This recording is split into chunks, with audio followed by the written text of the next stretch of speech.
আল্লাহর হয়ে থাকা, আল্লাহকে ডাকা, কখনো জবানে কখনো দিলে দিলে, এবং বেশি বেশি ইস্তেগফার, বেশি বেশি।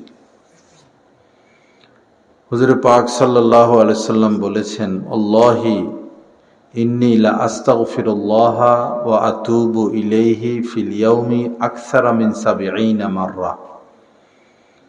নবীজি স্বাভাবিকভাবে বললেই তো পারতেন, কসম খেয়ে বলতেছেন যে আল্লাহর কসম, আমি প্রতিদিন অসংখ্য অগণিত বার আল্লাহর কাছে তওবা এবং ইস্তেগফার করি। ৭০ বলতে এখানে আকসার মুরাদ। আরবিতে, বাংলাতে যেমন এই লোক কেমন হইছে, যদি বুঝাইতে চায় বেশি তখন বলে হাজার হাজার, তার মানে অনেক লোক হইছে।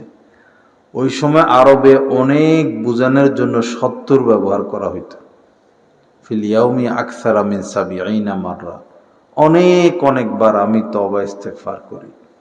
তো যিনি নিষ্পাপ, তিনি যদি অনেক অনেকবার তওবা ইস্তেগফার করেন, তা আমাদের কি পরিমাণে তওবা ইস্তেগফার করা উচিত। এজন্য বাবা বেশি বেশি, একটু পরে পরে আস্তাগফিরুল্লাহ, আস্তাগফিরুল্লাহ, আল্লাহ মাফ করে দেন।